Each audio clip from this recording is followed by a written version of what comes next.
কখন could have, কখন could be, কখন কুড হ্যাভ বিন।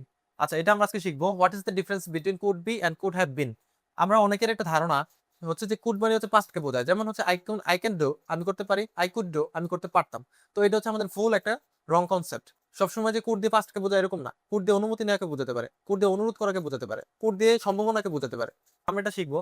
যেমন এখানে আছে যে ইবা আমাদের বিদ্যালয়ে প্রথম বালিকা হতে পারে। তো কুড়ের মানে যে বৈশিষ্ট্যগুলো আমরা আগে শিখি, কুড়ের বৈশিষ্ট্য হচ্ছে বর্তমান সম্ভাবনাকে বোঝায়, এটা একটা বৈশিষ্ট্য। আর একটা কুড়ের বৈশিষ্ট্য হচ্ছে যে কুড়ের পরে সবসময় বি ওয়ান বসে। কি বসে? বি ওয়ান বসে। কুড হ্যাভ কি কখন বসে? কুড হ্যাভ হচ্ছে অতীতকালের সম্ভাবনাকে বোঝায়, পাস্ট পসিবিলিটি। কুড হ্যাভের আরেকটা বৈশিষ্ট্য, কুড হ্যাভের পরে সবসময় কি বসে? বি থ্রি বসে। আচ্ছা, এই দুইটা বৈশিষ্ট্য আমরা শিখলাম।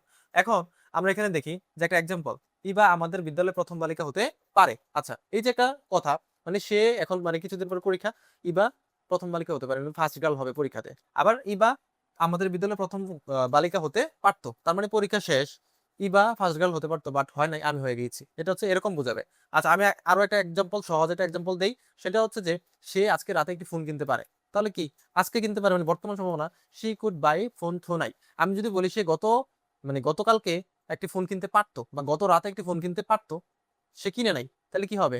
শি কুড হ্যাভ, এখন বিথ্রি দিতে হবে, she could have bought, buy bought bought, she could have bought a phone last night, মানে সে গত রাতে একটি ফোন কিনতে পারতো, তার কাছে টাকা ছিল বাট সে কিনে নাই। এখন এখানে কি, কে আমাদের বিদ্যালয়ে মানে প্রথম হতে পারে? ইবা। তাহলে ইবা হচ্ছে সাবজেক্ট, তাহলে ইবা। তাহলে এখানে গ্রামার অনুযায়ী কি বসবে? গ্রামার অনুযায়ী এখানে কুড বসবে, তাহলে ইবা কুড। এখন এখন হচ্ছে বি ওয়ান বসবে। তা আমি যদি এখানে দেখি ইবা কুড ফার্স্ট গার্ল, এটা কি হবে? ফার্স্ট গার্ল মানে কি? ফার্স্ট গার্ল মানে হচ্ছে এখানে এখানে হচ্ছে নাউন, হ্যাঁ, ফার্স্ট গার্ল। তো এখানে আমি তো নাউন দিলাম না, আমার দিতে হবে কি? বার্ব। তো বার্ব কোথা থেকে আসবো? তো এখন বার্ব আসবে হচ্ছে, আমরা জানি যে বি বার্ব। বি বার্বকে কি বলে? বি বার্ব হচ্ছে এম ইজ, আর ওয়াজ, এবং হচ্ছে ওয়ার। আর এইখানে হচ্ছে বিন। তো এখানে এই অ্যামিজারকে বলা হয় বি ওয়ান, আর ওয়াজারকে বলা হয় বি টু, আর এই বিনকে বলা হয় বি থ্রি। ঠিক আছে?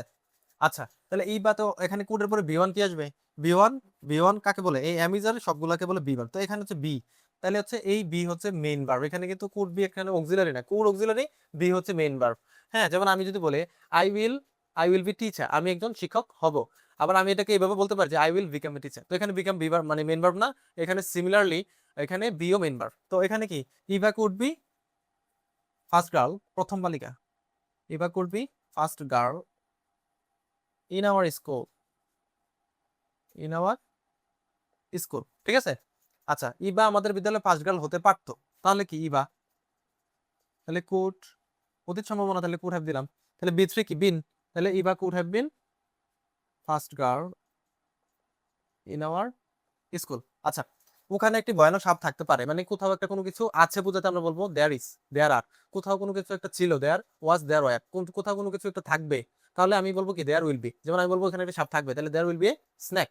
আচ্ছা, এখন এখানে বলছে যে ওখানে একটি সাপ বা ভয়ঙ্কর সাপ থাকতে পারে, বা ভয়ানক সাপ থাকতে পারে। তো থাকতে পারে মানে কি? Could be. তাহলে আমি বলবো কি, মানে বর্তমান সম্ভাবনা থেকে কুড বি আসছে, তাহলে there could be a dangerous snake, ওখানে একটি ভয়ানক সাপ থাকতে পারে। আচ্ছা, এখানে আমরা বলবো কি, ওখানে একটি ভয়ানক সাপ থাকতে পারতো, মানে আমরা এই জায়গাটা এখন পার হয়ে চলে আসছি, এখন দেখি সাপ নাই। তো এখানে দেখেন যে